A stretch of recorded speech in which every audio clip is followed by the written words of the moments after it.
Okay, so we are live after a break. I know we have not went live for 2 days, and then can we still say this is day seven? I think yes, we can because it's about doing sessions on. So there's the 7 days session.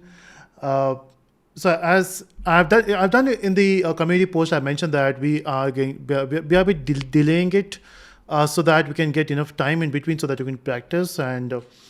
We'll complete this day 10 by 30 of May, and then I will announce about the winner on the 1st of June. And trust me, it's very difficult to actually track all the things which is happening on LinkedIn. A lot of people are posting things, and it's very difficult. Okay, I'm just need to check if everything is proper on YouTube. Okay, looks cool. So also let me know in the chat from where you are attending this session because we are live on two platforms. One is LinkedIn, second is YouTube. Yeah, there was no class yesterday because I wanted a break. I was doing some other work. I got busy with it. And I also wanted to focus on my health.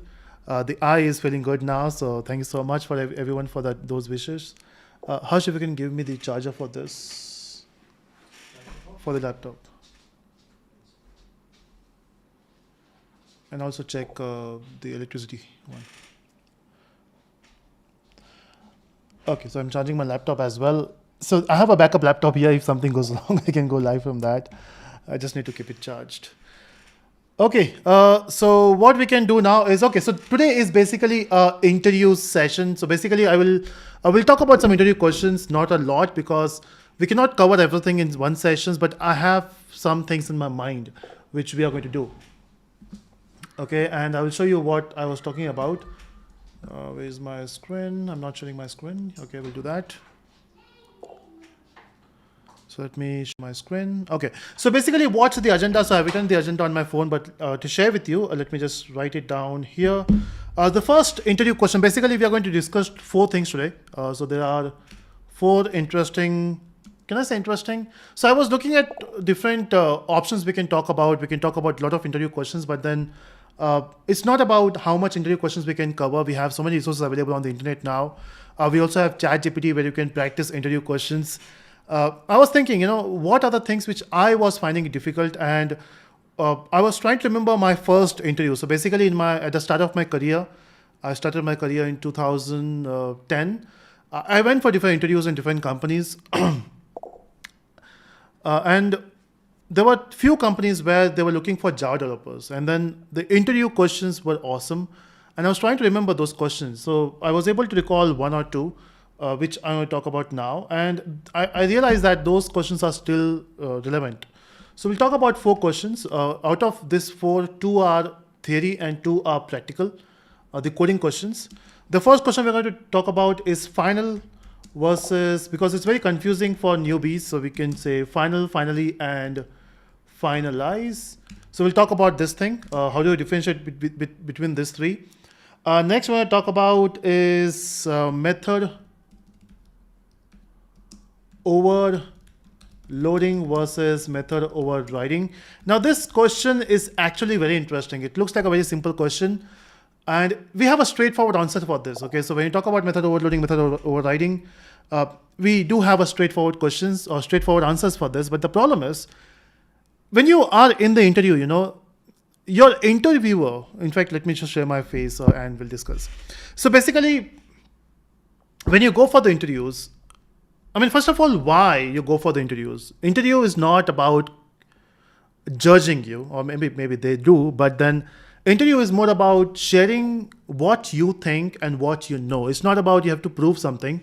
If you have to prove something, you have to prove that with your projects, with your skill set. Okay, don't prove verbally. And if interviews are still happening where they are judging you verbally, then it's wrong. There was a time when verbally was making sense, verbal answering and Viva kind of environment. Nowadays, if you want to take the interviews, and if I want to take an interview, what I will do is I will not check how well they speak about a particular topic. I will check if you're hiring a developer, what kind of projects they have built. So that's the first thing I will check. Next, and that's the most important thing for me, is how they think. Okay, See, thinking is very important. I mean, the flow of your thoughts is very important when you are building a project. How do you go about a particular problem? How do you solve it?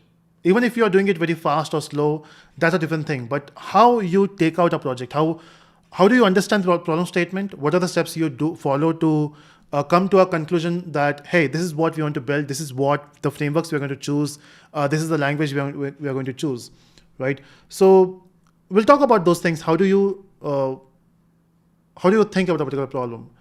And sometimes it's not just about a problem. Let's say if I ask you about a very simple question regarding objects and instance and class, and if I ask you a question, I'm not looking for the right answer, okay? Because see, anyone can by heart answers, right?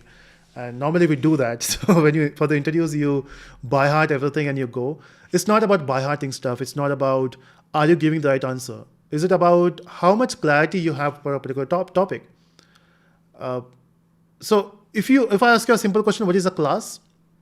And if you say that's a blueprint or that's a design, as an interviewer, I have a counter question. I will ask the question in a different way. Example, I remember when I was giving my interview, second interview for MNC, the interviewer guy I think he was expert in Java or something. So, and I was very new to the Java world. So he asked me, can I instantiate interface? I was like, no, you can't. Of course, right? That's what we have learned. You cannot instantiate interface. And then at that point, I was not sure about anonymous classes. I was not sure about anonymous. I was not sure about anonymous inner class. And then he took a paper, he took a pen, and he has written a code by instantiating an interface with the help of an anonymous inner class. I was not aware about an anonymous inner class. It took me around 5 minutes to understand everything. In fact, he has given me enough time to think about it. So they try to trick you. They try to see how do you respond to a particular question. Okay, the same will go to this particular question, which is the second one, method overloading and method overriding. And then we'll try to understand comparable and comparator. That's the third one. So we'll talk about comparable versus comparator. Again, the concept is very simple. I have made the videos on this as well. But how do you think about something? Because they will be having some questions based on this topic. So we'll address that. And the fourth one is a coding question, basically. In fact, third is also a coding question. But fourth one is actually a coding question. And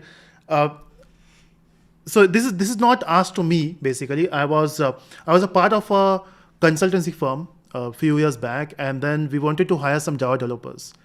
And I was not responsible to interview them. I was responsible to judge the overall scenario of how the interviews are going and giving a report to the other team. So I was there. I was sitting there doing my work and doing something on my laptop. And then the interviewer asked about a problem statement. And I was like, okay, this is cool because this will be challenging. So I don't have the exact question now. I have just modified it for my use. Basically, there's a tool called Bitly. I don't know how many of you know it. How many of you heard about Bitly? Let me know in the chat. Okay, so Bitly is a website where you can create short links. Example, if you have a very big URL which you want to share, so instead of sharing a big URL, you can create a short link. Example, if you see the chat on top, the course link is very short, right? So basically, we have a big link which we have shorted with the help of Bitly. Okay, so we want to create something like Bitly in our code, and it's not about getting a right output and writing the good code, efficient code. It's about thinking. How do you think about a particular problem? So we'll try to build a clone of Bitly, but without UI. Of course, we are not going to build a beautiful UI, but let's try to do it. In fact, before Bitly, there was also Googly, which I was using, and I don't know why. It was Googly or something? Harsh? Yeah, so Google stopped it. I don't know why they have shut down the server, but we'll do this. So we are going to build the clone of Bitly, and it's more about how do you think about problem solving. What's wrong with me? Solving a problem. Okay, and then at the end, we are going to do a quiz. This time we are not doing Mentimeter. We have some other platform which I was exploring, and that's why there's no prize because I'm not sure how that platform will respond. So we'll do it at the end. Okay, all set. Can we get started?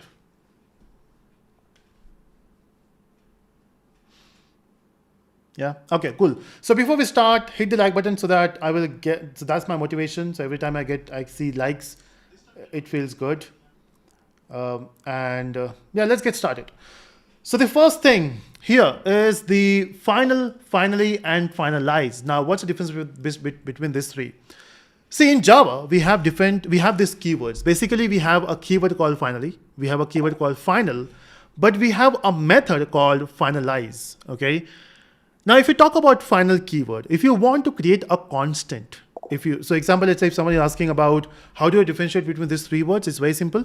Final is a keyword, basically a modifier which we use to create a constant. So example, if you want to create a constant variable, so you use a final variable, or you can say final int pi, that's a final variable. Once you assign the value, you cannot change it. But final can be used with methods as well. In fact, it can be used with classes as well. So when you use a final keyword with class, it becomes a class which cannot be inherited. So example, if you want to stop inheritance, we can make a class final, okay? We can also use final with methods. Let's say there's an inheritance, but then we don't want to go for polymorphism. We don't want this method to be overridden. So normally we do that, right? We create a class A, and then we create a class B, and class B extends class A. And then there are some methods in class A which you want to override. And if you want to stop the override, what you can do is you can make the methods of class A as final. So final can be used with three things. We have final with variables, which makes them constant. We can use final with class, which will stop the inheritance, and we can use final with the methods, which will stop the overriding. Yeah. Now there's a question in the chat about const keyword. Now the thing is, in Java, there is a keyword called const, which is a reserved word. You can't use as a variable name. So const is there, but then it is not to make constant. I'm not sure why they made it as a reserved keyword. Maybe because in C, if you want to get a constant, I think we use const there.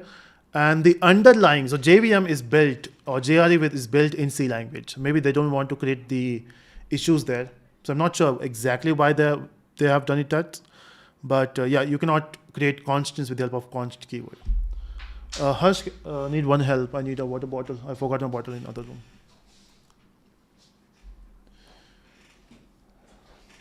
Oh, thank you. No, you could have given on the camera. Sorry for delay, everyone. Okay, so I was saying, so we can use, so we have const, but then we don't use it for that purpose. Okay.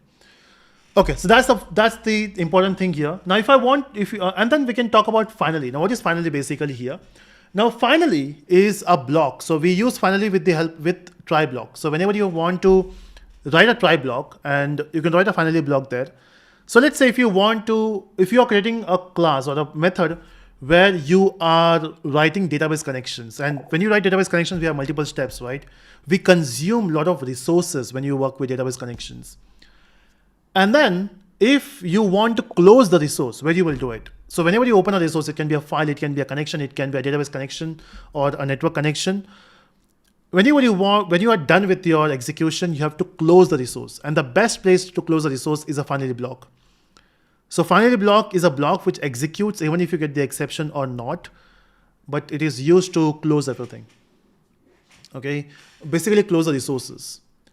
And then comes the finalize method. Now finalize method is a part of an object class. We know that every class in Java extends the object class and it has multiple methods. One of the methods is finalize. Now let's say in your class, you have certain things which you want to do once your object gets destroyed. Now question arises, who is responsible to destroy the object? It's your garbage collector. So once you have created the object, once you have used the object, the job object is done, right? So if you want to do something at the end, just before the garbage collector comes and clean the resource, what you can do is you can write something into finalize method, which will get executed. Okay. And let me show you that. So what I will do is I will just go back to my code. That's my coding screen. Let me create a new file. In fact, you can just get the main. Main has some code already written. Okay, I think the font is not visible, right? What I will do is I will go to settings and make it 175. It's huge. 150 should look good.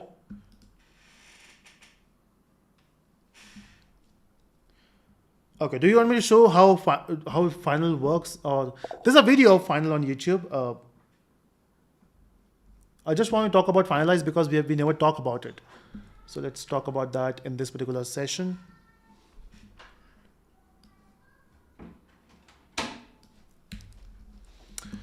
Okay, so let's say we have a class here, which is a simple class. Let's go for class A. I know that's not a good name to name your class. And then in this class A, let me create a constructor because that's how you initialize the variable and if you want to do something. But what I will do is I will just simply type here. I will type in constructor, or we can also say object created, right? So that should make sense. I can say object created. And then when you try to create the object, I'm sharing my screen, right? Okay. The only thing is I think it is blocking the code. What I will do is I will just move it a bit. Yeah, okay. So if you can see, we have a main method here. What I will do is I will create the object of A. I will say A obj equal to new A.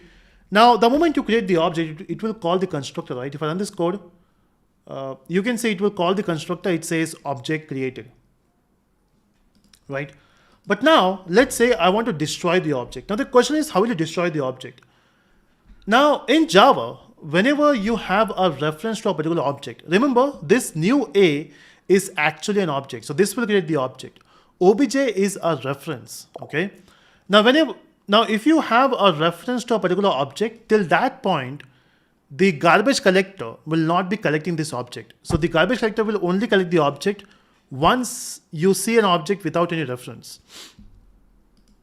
Okay, and how do you clear the reference? How do you clear a reference for a particular object? So what you do is you say obj equal to null. This is how you clear the reference.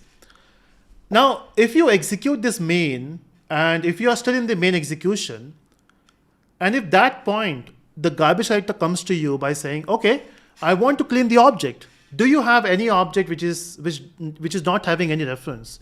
And if you say this object now is not having any reference after we do this, now garbage collector will come there and it will say, okay, let me clean it. Okay, but how do you know what if you want to do something where it is cleaning it? So what I will do is I will create a method which is public void finalize. Now why I'm going for this particular name, why not something else?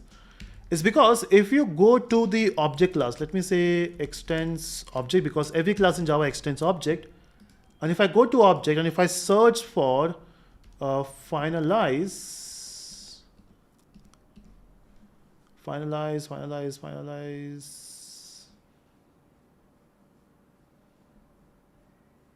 yeah. So if you see finalize method, and also this has been deprecated since Java 9, okay?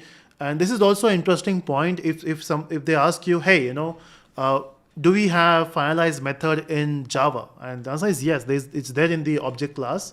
But you can also mention that after Java 9, it has been deprecated.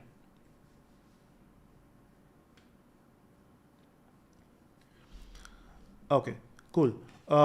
So we have to use that name, which is finalize, because we want to override it. So what I will do is I will use an annotation here to override, because why override makes sense is because what if you make a spelling mistake? Because we have two different types of English in the world. One is British, second is American. And there's a huge fight between these spellings. So some people also use this, right? And how do you know that this is the correct spelling? So just say override, which says you are trying to override a method of the object class or the superclass. And if you get error here, it means there is no method called finalize in the object class. Then you will realize, okay, we have to say finalize. So here, what if I want to print something? I will say in finalize, just to see if this method gets called. Maybe you want to release some resource. Maybe you want to maintain how many objects you have destroyed, something like that. You can do that in this finalize. finalize method. Now, the moment the garbage collector sees this object is null, it will call the finalize block. Now, let me see if this works. Let's run. And you can see it only says object created. It is not saying in finalize. Why it is not calling in finalize? There might be multiple reasons. It's because we cannot control the actual execution of garbage collector. It's not in our hand. Okay. I mean, we can call garbage collector. That's not a good idea. Okay. Now, how do you call a garbage collector? So you can simply say system.gc. Now, gc is a method which will call the garbage collector. If you click on here, you can see it's a method which calls the garbage collector. So we can say system.gc. And let's see if this works now. Let's run. Okay, so you can see by calling garbage collector, it is saying in finalize. So basically, if you want to do anything finalize thing in your class or with that particular object for that particular instance, we can write finalize. The question is, should we use it? The answer is no. Anyway, it is deprecated and it's not a good way of finalizing an object. In case if you want to do something at the end, you can use something called try with resources. So in Java, there's something called try with resources. So what you can do is you can create your object inside the try brackets, something like this.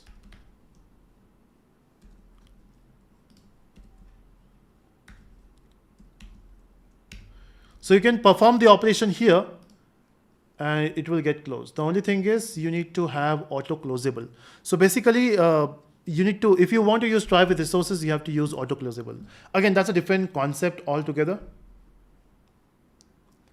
But the idea is you should not be using finalize method. For the interview, you can simply say finalize is a method which is a part of the object class. You can override it and you can do certain operations if you want for the finalization, but it's not a good idea of using it. Okay, and it's also deprecated. So you can mention something like this. GC is a static method. Yes, it belongs to a system class, and that's a static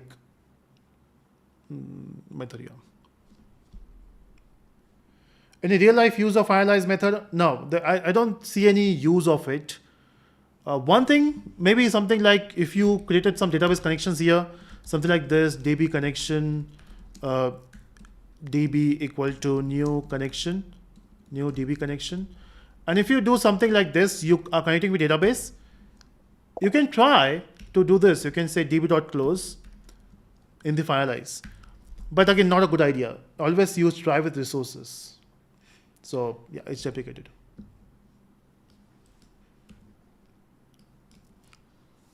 Does that make sense?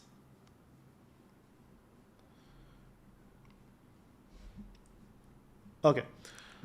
So for the final and finally, there are videos available on YouTube on the channel. Harsh, if you can share the links of finally and final keyword in Java.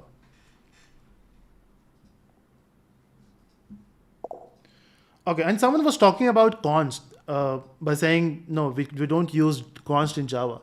That's right, we don't use const in Java, but we can actually, okay, let me try. So if I say int const, basically I'm trying to create a variable called const, and you can see it will not work. So basically it says unexpected token because it's a keyword. So you can see all the keywords are actually coming in different color.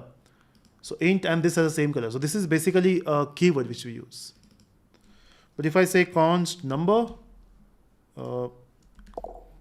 const int number, you can see this will not work. Again, it says unexpected token. So if you want to create a final variable, it says just simply say final or constant variable.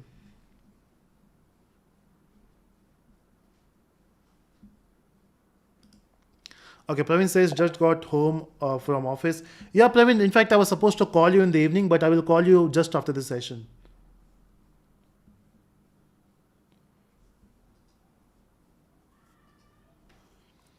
It's like a destructor finalize automatically called. That's right, you can say it's a destructor in C++. Okay, Sonu says try with resources is best, no need to catch and finally block. It automatically closes the resource. That's true. Okay. So that's the first one I want to talk about. The next one is method overriding and method overloading. In fact, let me just try that here itself. Now, basically, when you talk about Java or C++, now since you're coming from that background in case, so let's talk about polymorphism first, and then we'll move towards this. So if we talk about polymorphism, what it means. Now, polymorphism has actually two words, poly and morph. Poly means many, morph means behavior, right, or forms. So if a particular object behave differently in different situation, we say that is morph, different behavior, right? And poly means it can have multiple behaviors, not just one or not just one, it can have multiple behaviors. Now, one of the example of polymorphism is method overriding, okay? Something like this, let's say, if I use a simple class here, which is A, and if I remove the entire stuff from here to clean it up, and if I say void show, a simple method, and of course it should be public. So if I say public void show, and if I print in A, okay, and if I create a class called B, which extends A, and even this has a method which is public void show. Now, since I'm lazy, I will just say copy paste, and this is B, and again I will just copy paste. Let me also create C, and this will say C. Okay, now we got three classes, right? One is parent, two are child. In Java, we know that we can create a reference of the parent class, and we can create object of a subclass as well. But here I'm creating the object of A obj equal to new A, right? Now what I can do is, I can simply call obj.show, and I want to know from you which object it will create, okay? So if I run this code, of course, it's very simple. The object is A and it will print in A. But the thing is, what if reference is same, the object is changing. This time the object is of B. And if I run this code, you can say it will say in B, right? Now this happens a lot in Spring Framework. Since we have talked about it, let's talk about it. If you remember, in Spring Framework, we know that the objects will be given by Spring Framework, the Spring containers. And we are not sure which instance it will give you. It will simply say, okay, you're asking for the instance, I will give you the instance. You are not managing it. And that's where it says, it can be in the instance of a subclass, it can be instance of a superclass. Example, let's say if you want an instance of A, it can return you the instance of B as well. If that's the case, we are not sure what is the object, and we are not sure which method it will call, right? So this is multiple forms, right? One thing, multiple forms. So the show will be called depend upon the object, not the reference. So even if you have reference of A, object of B, the show will be called of B. Example, if you can see the output is in B, not in A, right? So this is basically method overriding. So what is method overriding? We have two different classes. One class extends the other class. So there's a parent and child relationship. Both the classes have the same method, but different behavior, right? That's your method overriding, and this is called polymorphism. But when you look at books, and when you look at, in fact, when I make a video, I do the same thing. I talk about the same thing, which is when you talk about polymorphism, we divide polymorphism into two parts. We say there are two types of polymorphism. One is method overriding, second is method overloading. We also say, in fact, let me show you the demo of method overloading. In method overloading, basically you don't have extra classes. You only have one class and two different methods, but with the same name. Example, the first show has no parameters. The second show, let's say, has a integer parameter which it takes. And then you are printing here in A, and also you're printing, let's say, the value of I.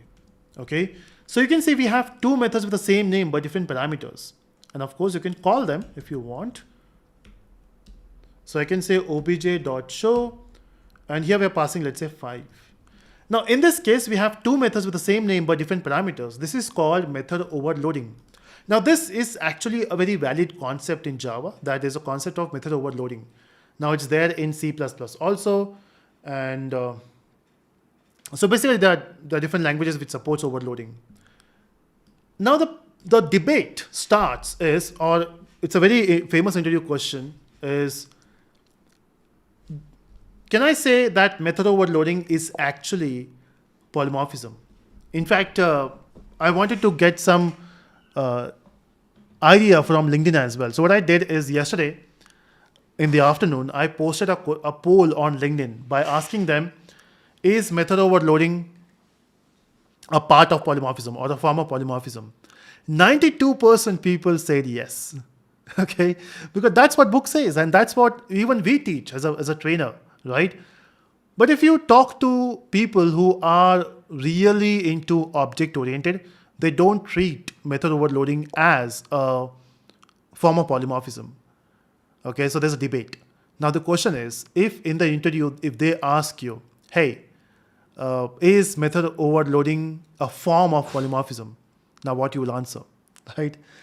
Again, as I mentioned, there is no right and wrong answer. Okay, even if you give yes, it's a part of polymorphism, you have to justify it. And if you say no, you have to justify it. The answer is more about, or the idea is more about, can you justify yourself? Now the idea is the method overloading is actually a compile time polymorphism because we have two things with the same name, but different parameters, right? But they are same. And that's why it's a polymorphism. And why this compile time is because when you say show guarantee, at the compile time itself, we know we are going to call this method. And when you pass a parameter, you are sure you're going to call this method. But in case of method overriding, you're not sure at compile time that when you say obj.show, which show it will call, show of A, show of B, show of C, because the object creation happens at the runtime. And we call method overriding as a runtime polymorphism.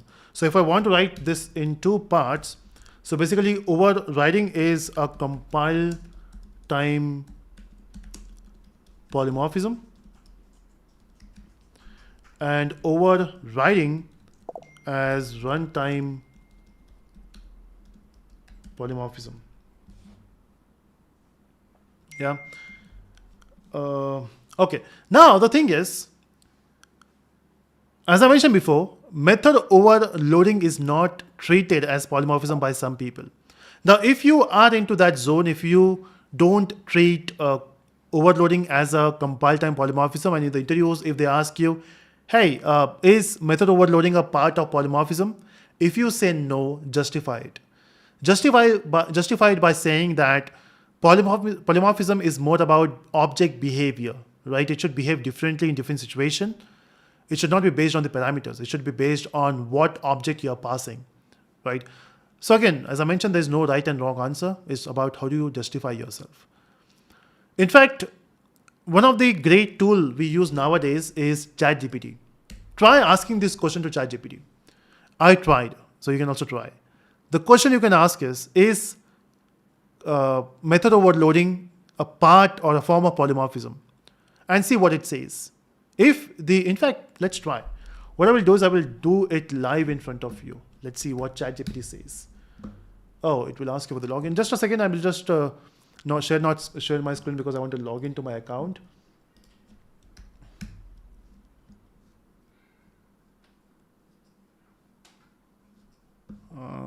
Okay, this will be tricky. So what I will do is I will not share my screen and okay, because I have so many things in my machine which I don't want to share. So what I will do is I will ask the same question because recently ChatGPT is there in the app as well. So that's the ChatGPT. Okay, I don't know if you can see the text. I've just searched about the AI tool and how do you learn AI as a developer. But let me ask a question to ChatGPT. I will say compile, or I will say, and if you have time, you can also try it on your ChatGPT. Method overloading is a form of polymorphism, search, And let me read out, okay? It says, yes, you are correct. Method overloading is a form of polymorphism in object-oriented programming. Polymorphism refers to the ability of an object to take on different forms or behavior. In case of method overloading, multiple methods can have the same name but different parameters and blah, blah, blah. And yeah, it says yes. But now what I will do is I will tell ChatGPT that method overloading is not a form of polymorphism. Now what ChatGPT says? ChatGPT says, okay, it's still waiting. Okay. I apologize for my incorrect information in my previous response. You are right. Method overloading is not it's a form of polymorphism because it says, okay. It says polymorphism occurs when there is a inheritance between two classes and when two methods have the same name. Okay, it's not about overloading. So it's not just about, I mean, even ChatGPT is also confused. Okay. Oh, my phone was visible. Sorry for that. Yeah. So flexing your iPhones, not exactly. I use an iPhone. What's a big deal? It's just a phone, right? And I am a content creator. I need to have a good camera. What an investment. Yeah. I will not suggest to everyone, of course. So yeah, that's how you answer this. Okay. So it's not about right and wrong answer. It's about, can you convince? They want to know about your thought process. And even if the other person believes that method overloading is a polymorphism, and if you say no, and if you can justify, you are in, my brother.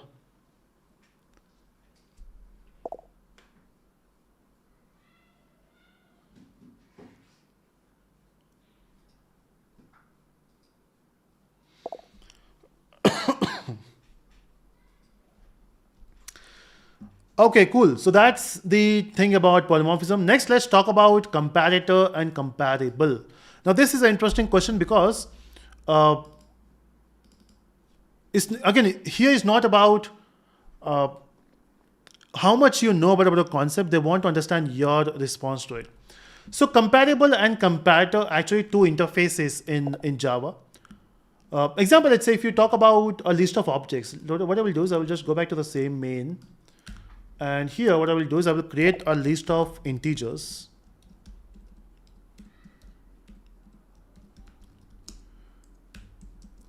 And if I say nums is equal to arrays dot as list, I want to pass few numbers. Okay. Now basically, let me import the package.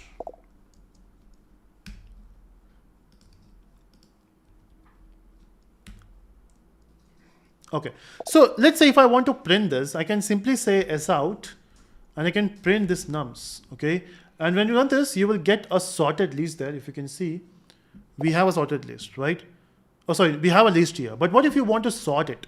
So what you can do is there's a class called collections in java.util.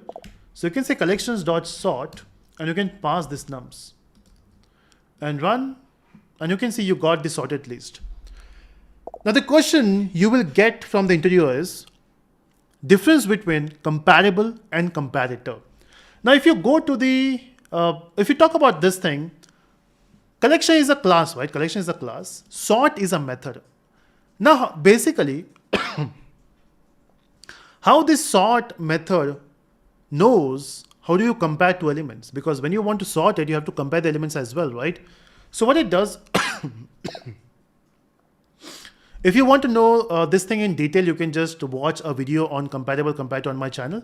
I just want to give you the difference between these two in short so that you can answer that in the interview.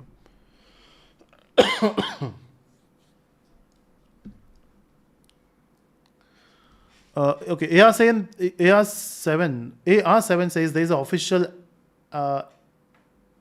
in US App Store. No, sorry. ChatGPT is still it's available in India as well. I'm in India, so I'm using it, so it's available. So basically, yesterday only In fact, what we will do is let's take a small break. I'm feeling some itchy in my throat. Let's take a break of 3 minutes and then we'll continue.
Okay, I'm back. Okay, and when I played that video, basically it says for the course, the Telescope 50 is still applicable, 50%. No, basically we have closed it. We forgot to change the video. I think it's now Telescope 40 works, right? Hush. 40 is also available, right? Yeah, 44 live only. Okay, so Telescope 50 is not available. Telescope 40 is available. You can check it out in the top comments. Okay, anyway, so let's get started, or let's continue what we were discussing. So basically we had, so we have sort, right? So basically what it does is, whenever you talk about sort, it uses something called a comparable. So there is, sort method only works when you pass an object of comparable. Example, if you go to definition of sort method works when you have, when you have a type which extends or which implements comparable. And that's why if you see the integer class implements comparable. So any class objects which you want to compare, you have to make sure that they implement comparable. If you don't implement this, it will not work. Now why comparable is because there is a method in comparable called compare. So the class which is implementing comparable need to implement compare method or compare to method. So you can see we have compare to method which is used to compare two values. So it uses some sorting algorithm which compare two values at the same time, and it uses compare to. Now how it is different from comparator? So example, let's say we have a class A, or maybe class let's say class A, and this class A has a string called a name. Okay, now if you want to, instead of having Yeah, instead of having this list of integers here, let's say you have a list of A. So all these objects here, so basically you have a new array list. And then you created some object. So you can say nums dot add a new A. So that's your first object. And nums dot add, you got new A. So you got two objects here, let's say, and multiple objects. Basically, I don't have time to add everything, but let's say you have multiple objects, and then now you want to do sorting on them. Will it be possible? The answer is no. You can see this is not working. It says, though there is T exists, but A confirm A compatible. So basically, it says that A class is not implementing compatible. So if you want to sort basically a list of A objects, it needs to implement compatible. But what if you don't want to do that? What if you don't want to do this? In that case, you can use something called a comparator. Now, if you go to sort is one of the implementation is this. But if you scroll down, there is one more sort which takes comparator. Now, difference between these two is, if you want class to handle the comparisons, you can implement comparable. If you want to give the power to the class itself, how do you compare? How do you want to compare two values? We can use comparable. But if you don't want to give that power to a class, if you want to implement your own logic, that's where you can use comparator. Okay, so if a class already have it, that's comparable. But if you want to have your own implementation, own logic for comparing, you can use comparator. Now, to get the detailed on this, you can get the video. So I will share that video in the link. Harsh, if you can share the video for comparable and comparator in the chat.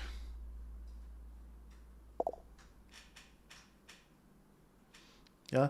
So this is the main difference. Comparable is when you want the class to have a power of specifying how do you want to compare two values. And if you don't want to give the power, if you want to do it, if you want to have your own logic, you can use comparator.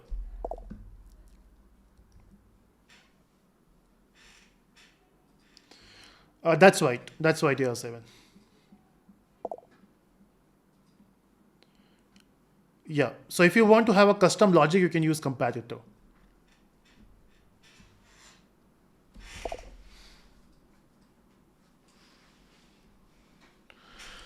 Okay, now with this, let's go for a coding challenge. So basically what coding challenge we have is, let's say if I give you a URL, now how do I get the URL? So what I can do is I can just get the URL from somewhere. Okay, we'll also do a quiz today. Let's say if I go to YouTube and, oh, okay. I don't know why Hitesh video was having my video. There's some bug on YouTube.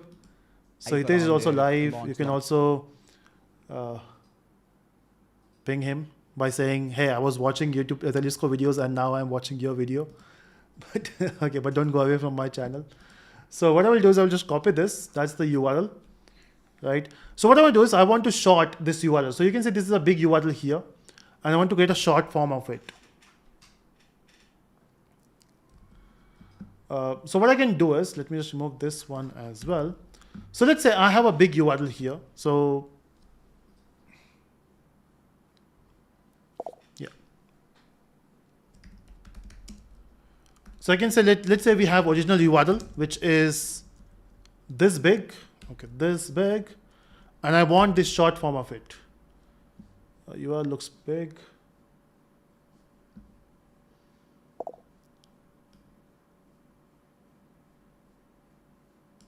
Yeah.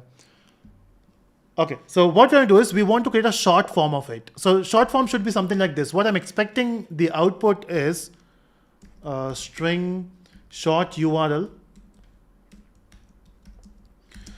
The expected output is something like this: Telisco or telis.co / something like this. Let's say 6 characters.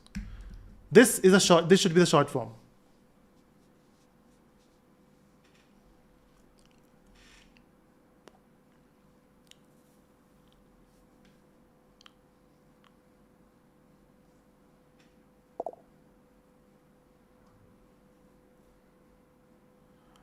Okay. Yeah, so this is the short URL I want to create, but this is something I want to write a code which it should do. So I will just comment this. I don't want it. I just want empty string. So this is the expected what we want. This is the expected code what we want, and let's write a code for this. Now basically, how do you generate a particular thing? Now one thing I can do is I will not be doing this here. I will create a separate class which will do all the thing for me. And let's name this as class as service URL service, right? This will have all the methods to do that. And okay, so how do you think about this? How do you generate something like this? It's actually quite easy, okay? If you really think about it. See, for sure, this thing will remain constant, right? Irrespective of what you want to create, this will be constant. We need to actually generate this random string. Okay, that's the only thing we want to do. We want to generate a random string. How difficult it can be to generate a random string? Let's just think about this. What comes to my mind is we need to provide.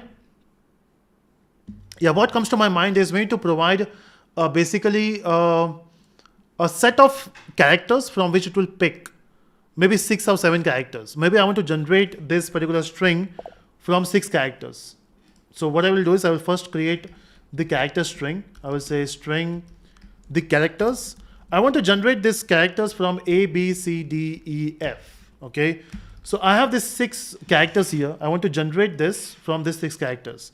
So the short string I can expect is BB, CD, F, A. Okay, this is what I'm expected. It can be random, but I want this. But how do you generate a random string from this? Of course, there can be multiple functions and libraries available, but since we want to do it by ourselves, let's try. Okay. Okay, Praveen says there is something called randomizer. Praveen, can you share the code for that if you have, or anyone?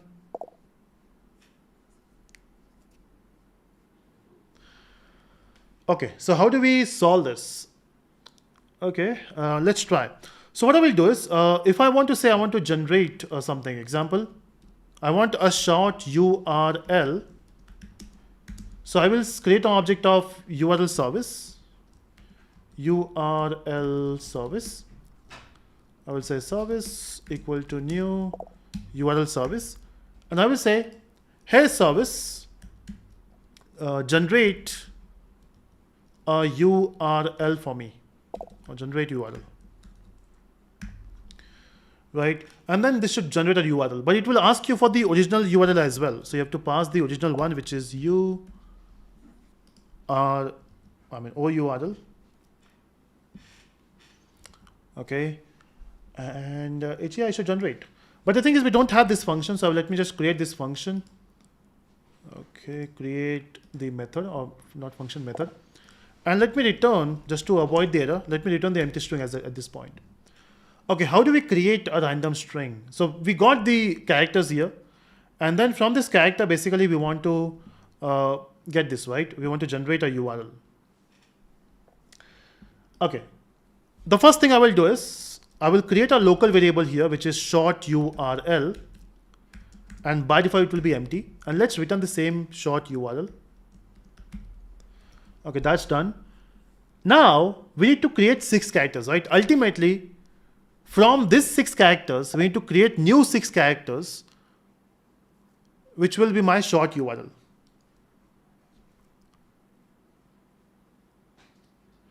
Yeah, we're doing it normal Java. There's no Spring Boot here. Normal Java, and then we are doing it. Okay, so we need to generate random, right? So for using random, we have a class called random. So we can use random class to generate random character. So we'll say random equal to new random. That's done. That's what you suggested, so I'm using it. Okay, yeah, I can see some helpful things in chat. Okay, believe in yourself says append. Oh, yeah, that's right. We have to append each character, but then append only work when you have a string buffer or string builder. So what I will do is I will say string builder SB equal to new string builder, because we want to create something, right? We want to append. Okay, so in string builder, we need to generate new characters. Now, how do you append? It's very simple. You say sb dot append, and you can append one character. And we want to do this 6 times. Okay, how do I do that? So can I use random to do it?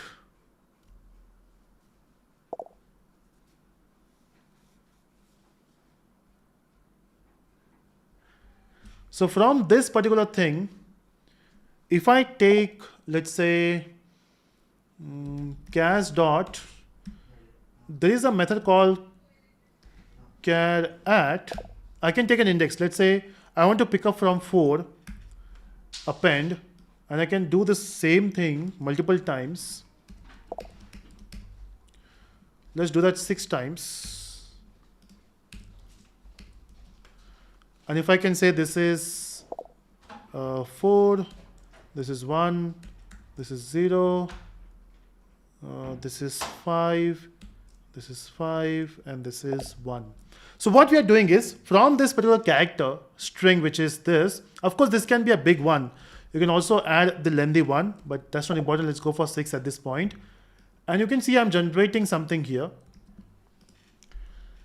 And we need to return SB, right? So what I can do is, I can say short URL SB dot toString. So basically I'm converting my string builder value, or saving that string builder value into a string, and return.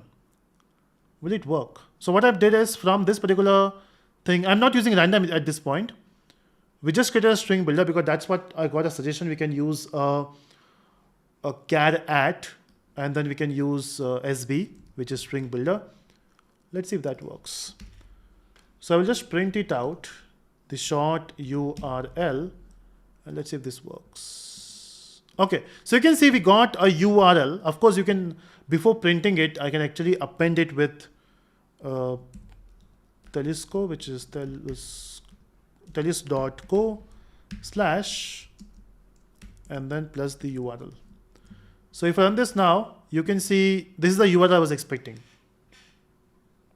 But then every time I run this, I will get the same code, right? I want to generate different code at different point. So this thing is not something I was looking for. I want to do this, but then it should generate a new one every time. So the numbers which we have mentioned here, 4, 1, 0, 5, 5, 1, if we can create a randomness to it. Now, how do we create a randomness? It's very simple. What you can do is, just before appending it or getting a character, we can generate a random integer. So I can say int index equal to random dot next int. So this will generate a random integer, right? Any number. But then we want to make sure that it is maximum 5 or 6. So the size should be maximum 5, so 0 to 5. And then every time you do this, what you can do is, just before the next number, I can say, it is done? No. By 11. By 11. We have to cut all power. Okay. Okay, so we can generate randomness here, and we can say index. So what we are doing is we are creating randomness here. Let's run and let's see if that works. So this time you got EEAF. Next time you got FCA, and then you got CAA. So at least for the first 3, it is working. And we can put everything in a for loop, right? So what you can do is you can use something called a for loop here. So you can say for int I is equal to 0. What should be the length? Should be 6, less than 6. And I plus plus. And then we don't have to do this multiple times. We can do it only this 2 should work.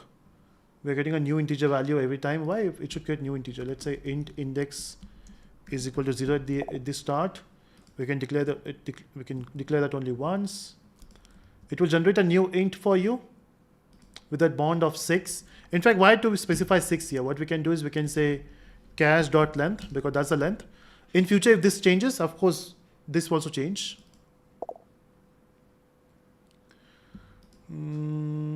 This should work. Let's try. Okay, we got BDFB, we got FEE, we got DABDD. Okay, looks cool. Every time you can see we are getting a new character here, a new string. Now, this is working, right? Our job is done. So, the idea of this particular coding was not about getting the right answer. It's about how do you think, how do you solve a particular problem. Okay, the flow is important. So even before I started coding about the entire class, I knew that I wanted to have a method which will do the work for me. And this is a method which will do it. And for that, I need characters. I can generate a random value, which we are doing here. So the flow is important. You got the flow, right? Now random is a function. Random is a class in Java which will give you randomness. It will give you random integers. If you go to random class, there are multiple methods here. In fact, I can show you that here itself. So I can say random dot. You can see we have next int, next bytes, next boolean, next double, next float, next long. So there are so many options here.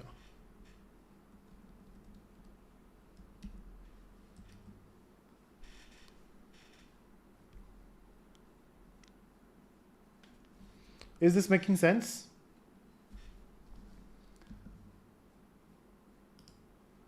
Okay, so Azhar says, what about duplication? Now that's a point, right? Every time, every time you generate, what's wrong with my voice today?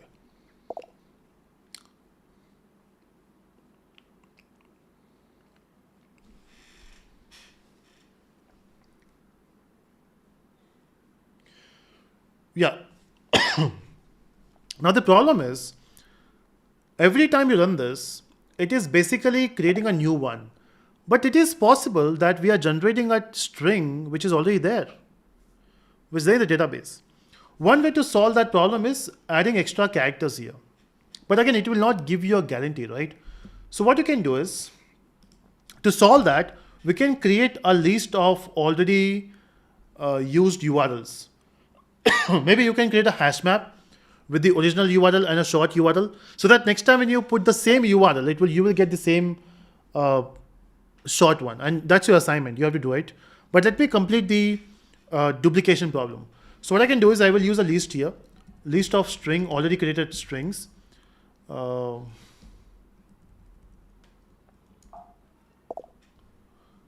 not the smiley characters. Okay, if I hey, I can put a smiley character in the chat. Okay, not knowing that. Okay, so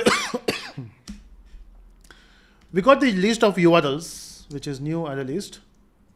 Okay, and every time you generate new one, just add in the URL list. Okay. So here, every time you generate, just add that into URLs. So you will say URLs dot add SUR, right? Simple. But then if it is already there, then how do you solve that problem? What if it's already there? Come on, help me here.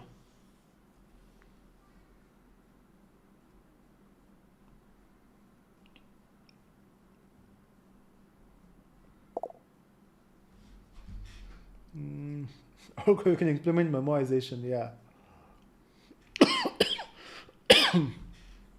See, memoization is not for the values, it's for the operations. If one operation done and we have a value for it, then we use memoization.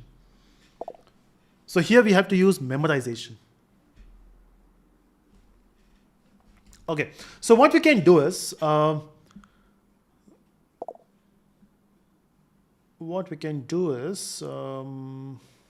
here, basically, when you say generate, even before you generate, you can check, or after generating, you can check if it is already present, then generate a new one.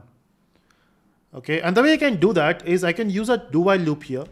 So generate the URL while Uh, while there is, so I will say service dot URLs. If it contains this particular URL already,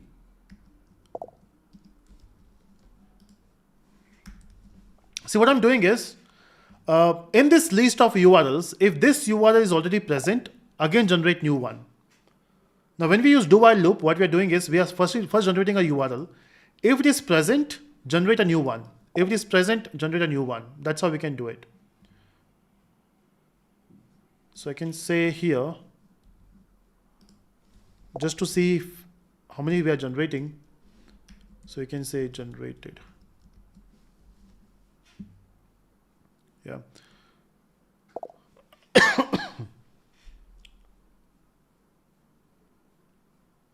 Yeah, actually we can also use has set, right?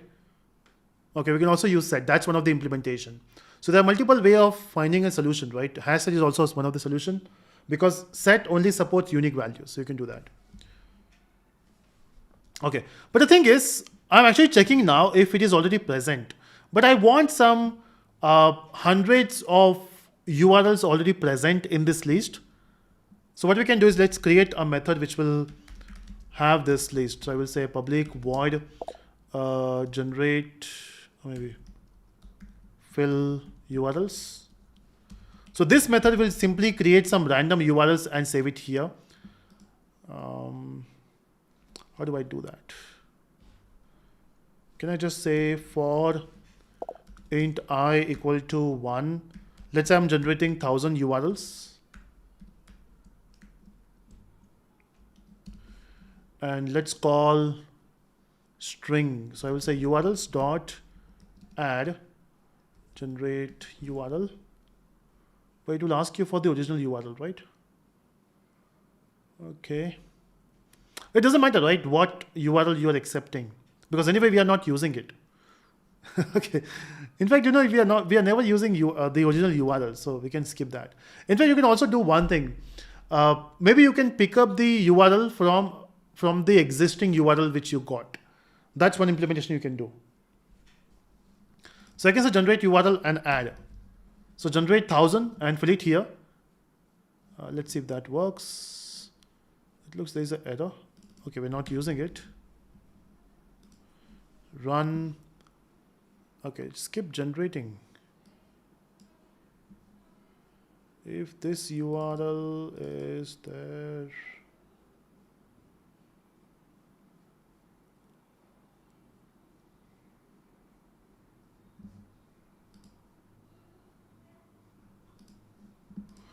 Okay, help me here, what we can do.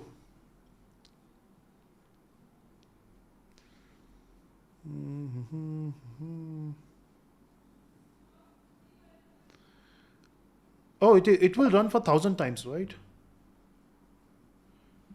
And that's why you got it, okay.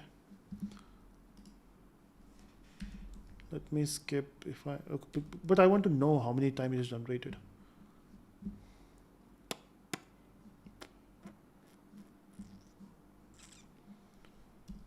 Okay, what I can do is I can print here created. Okay, now this creator is working multiple times. Something wrong with the with the logic.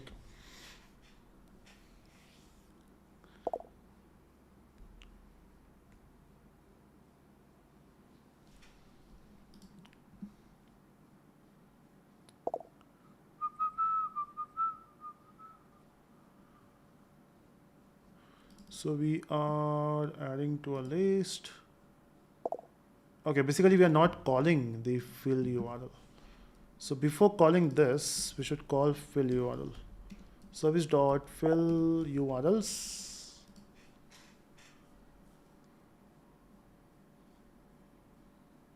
It's not finding the unique one. Why?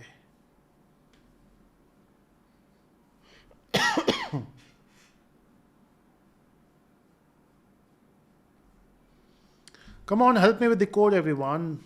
What's wrong here?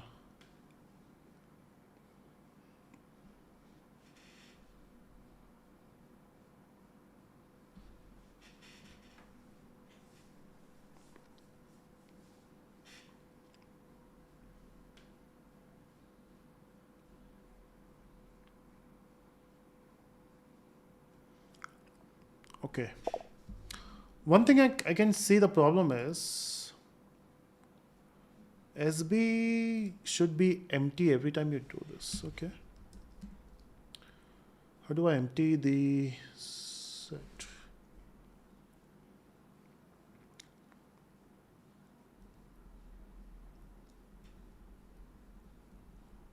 I can trim to a size.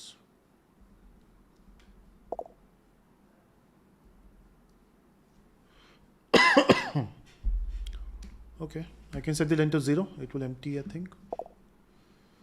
It will do it every time, right? It should be here every time you call generate.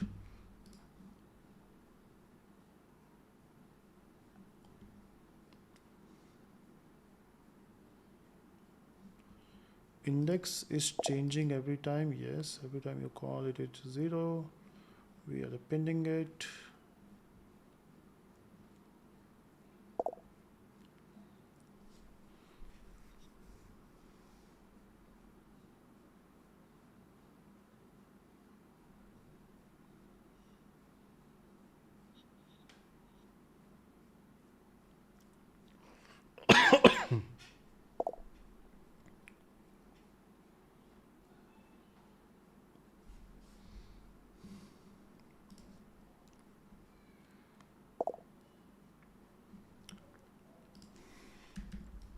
Let's try that. That is what you're saying to skip.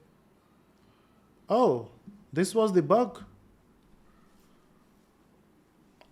Oh, we are doing it here. Okay. I was doing it 2 times. My bad. But how do I know that it's not generating 2 times? Or this loop should run multiple times, right? Okay. What I will do is I will just reduce the string length, let's say 2. I want to see if it is generating multiple times to solve the problem. Okay, you can say it says created multiple times now. We're still not doing, completing. Let's say 3 strings. Yeah. So you can see it was already having this number of strings with the same name. And after that, it is creating 1. Yeah, I think we have solved it. There's no problem now. Run. You can say it tried 7 times to get the unique string. Now it tried only once because it found the unique one. It tried 3 times to create new one. Because in this list, basically you already have all those characters, all the strings. But the moment I increase the string length here,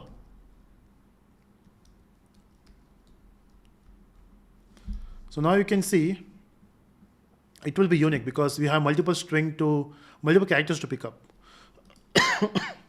But the problem is if I have, let's say, a big list, or still unique. Okay, that's the advantage of having a bigger string here. Let's say if I only go for 6, so you can see it tried multiple times. 3 times. Multiple times. Is it making sense now? So try this by yourself. This will make much more sense.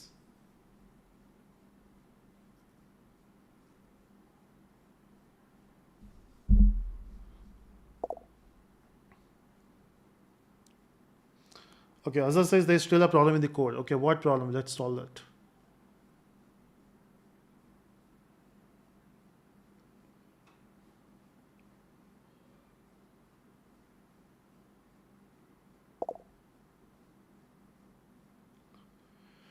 What if you ran out of the combination? Then you can print an error. You know, all the it's houseful. There's no unique string available. No, that's a limitation of your application, and that's why what you can do is you can increase the length here. I think if you have a bigger length, let's say all small characters or capital characters, numbers, then I don't think you will get a unique one issues.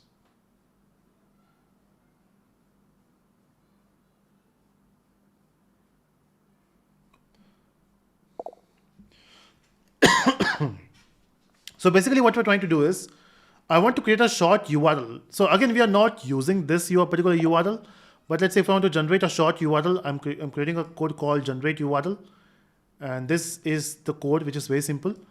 But the problem which we are facing is, what if you already have that URL for some other things, other URLs?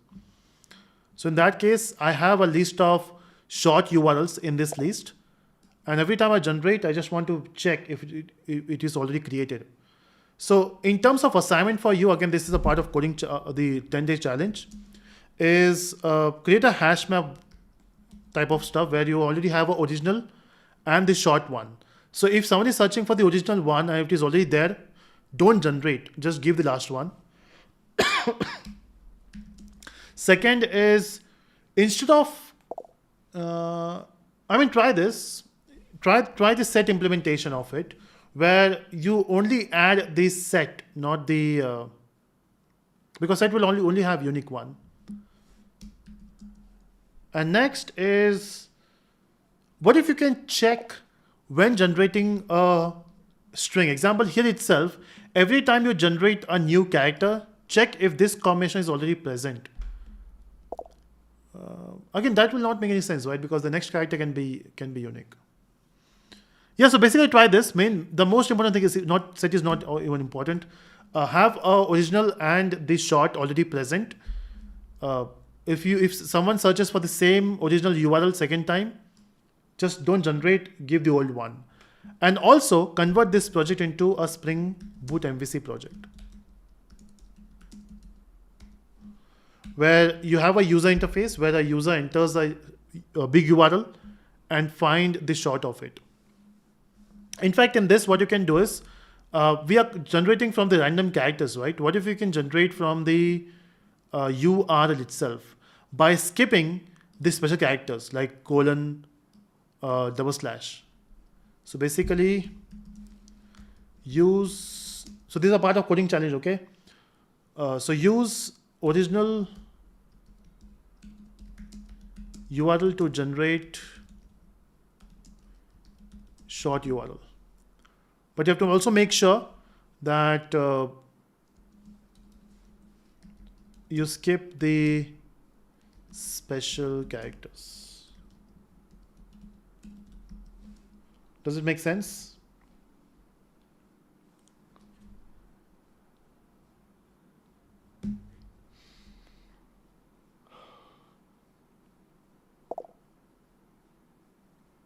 Okay.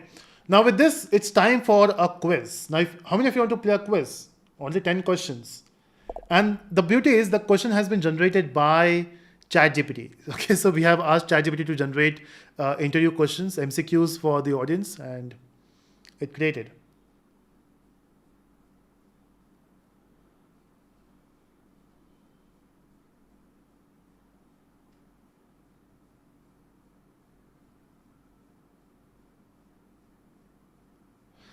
Okay, cool. So what we will do now is,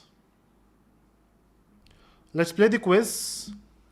I'm not sharing my screen now. I'll share that soon. Let me start the quiz and then I will share the screen.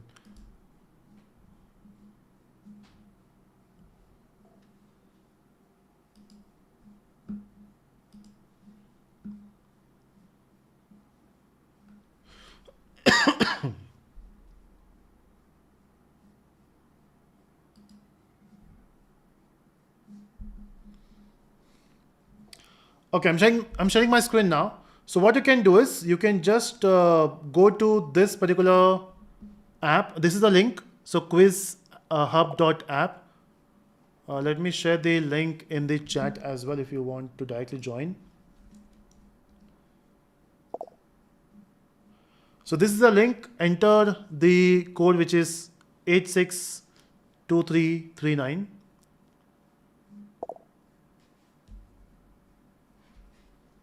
So only 10 questions. Let's see.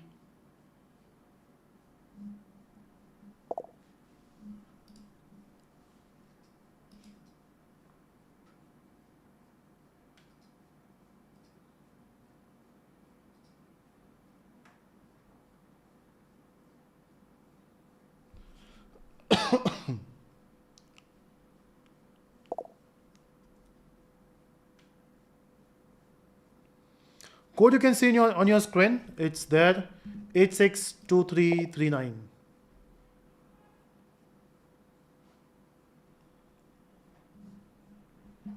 Okay, I can see Mukund and Bhanu, Joshi, Shivangam, Sony, Shivi. Okay, then we got Ganesh. Okay, so basically Ganesh is a part of a team who built Quiz app or Quiz Hub. Welcome Ganesh to the Telescope channel.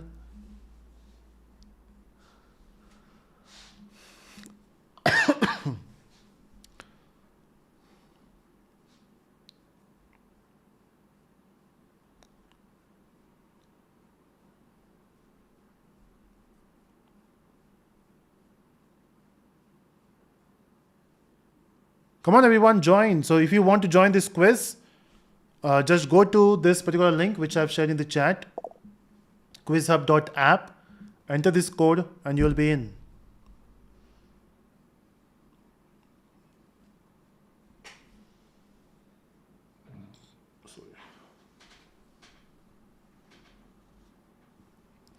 Have you asked for signing in this? Okay, he's asking for the sign in, okay.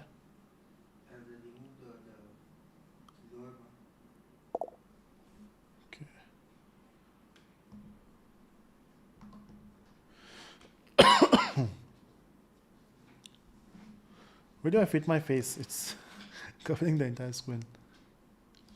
Let me resize it a bit to a very small one and move it to the top.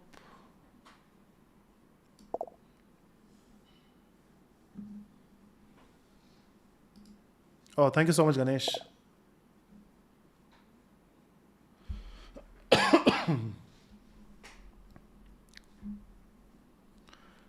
Yeah, waiting for 1 more minute for everyone to join. Hey, you can join with your Gmail ID directly. Sign in with Google. That should work.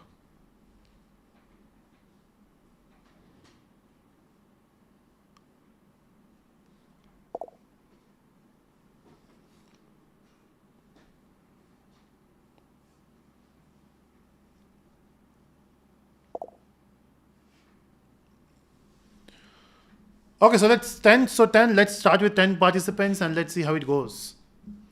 Okay, so first question coming on your screen.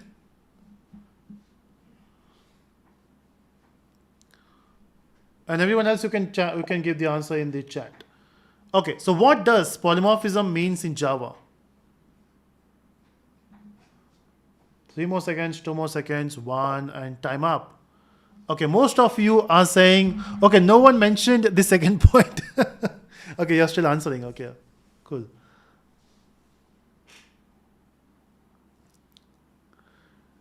And the right answer is second one, which is only one participant has given the right answer. So basically it is the ability to create single interface for multiple implementation. Again, these questions and answers are coming from ChatGPT, okay? Okay, there's also option of skipping. 33 participants skipped it. That's weird, okay. Maybe you have not got enough time to answer this. Okay, next question.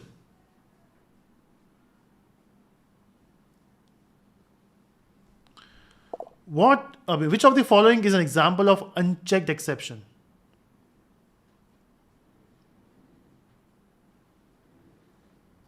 Yeah, don't look at the questions in the YouTube because there's a delay of 20 seconds on YouTube.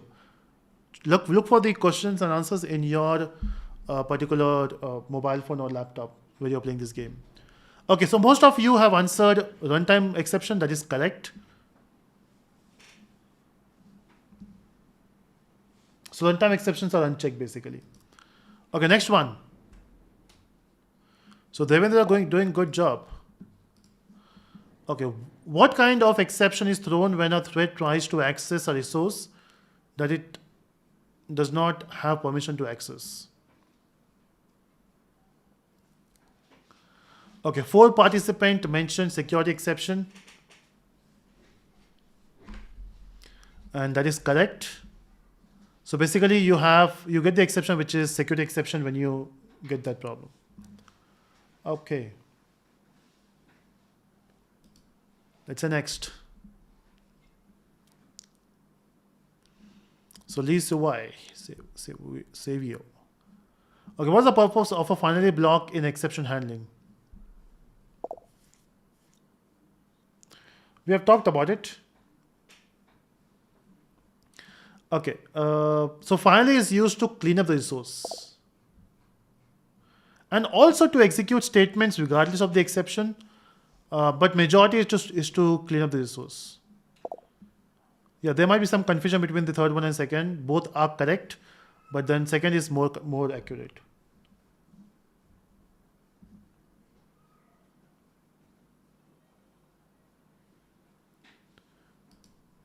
Okay. Next question.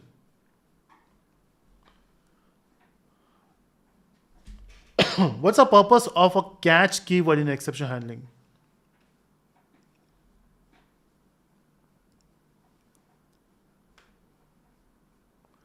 Okay, majority of you say to specify the type of exception to be handled.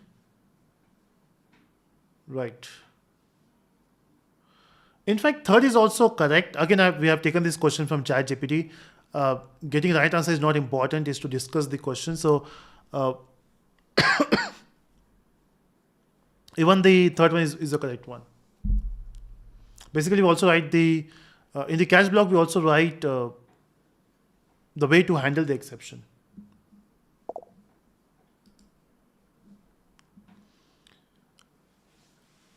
And you will also get certificate because you are signed in. So once you complete the quiz, you will get certificate. What is an exception in Java?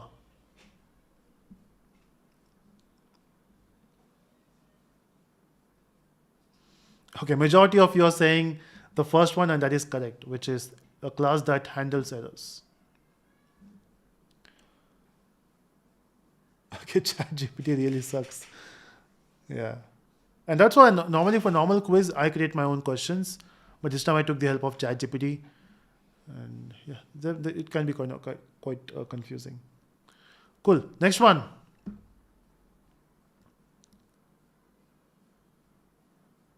Okay, what's the purpose of a finally block in Java? Hey, even this question is repeated.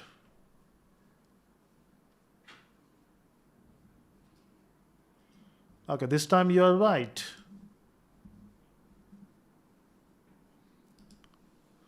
Eighth question. Okay, Chandra Kiran is doing well. What's the purpose of a try catch block?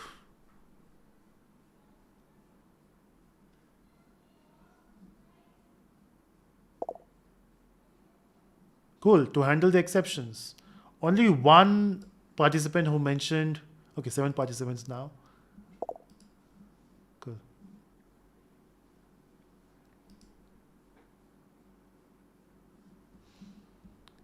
Okay, ninth question. I'm running it fast because we are already late in this session.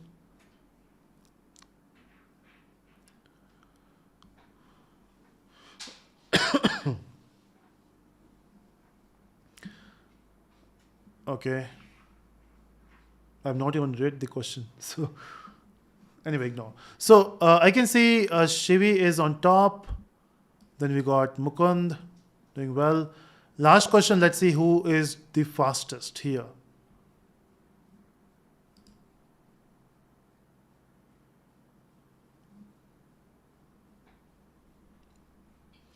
What's the thread status when it is waiting for a monitor?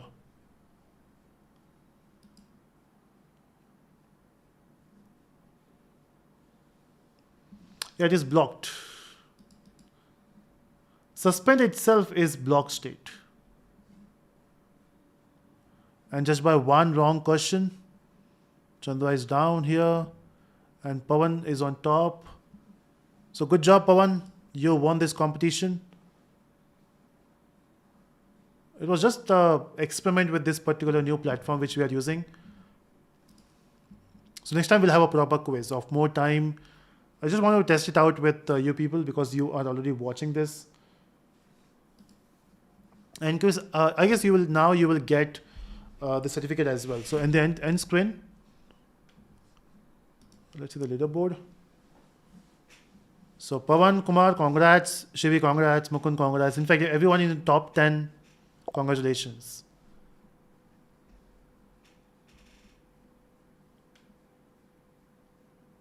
Okay. Okay. This looks cool, Ganesh. In fact, the interface is awesome.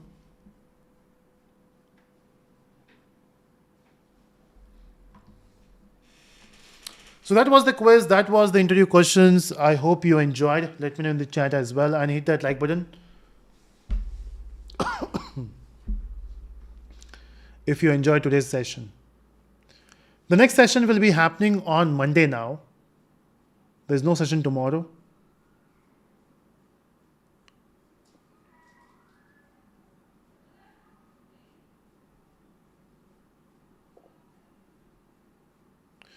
Yeah, I know, very few seconds, right? So next time we'll have more seconds.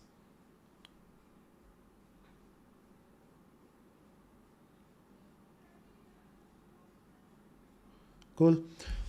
So yeah, thank you so much everyone for joining. Hit that like button before you leave, and let's connect on Monday. Before that, you have to finish the assignment which we have given.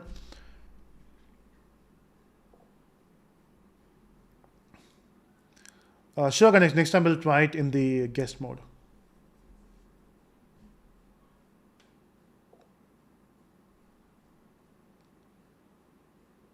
Okay, cool. Thank you so much, everyone. See you on Monday. Enjoy your weekend, whatever's left.